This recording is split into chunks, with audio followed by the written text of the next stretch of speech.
Hello, in front of me I've got PS5 Slim. In this video I'll show you how to enter and manage microphone settings.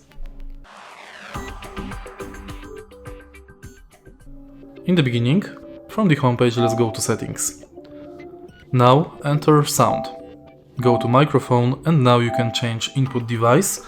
So if you've got any other microphone connected to your controller or console, select it from this menu. Then you can adjust microphone level of the volume.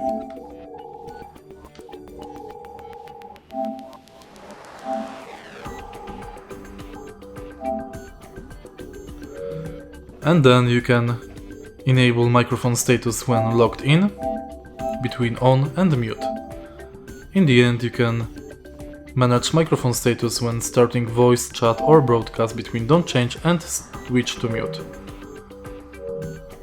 And that's basically it. If you find this video helpful, please leave like, comment and subscribe.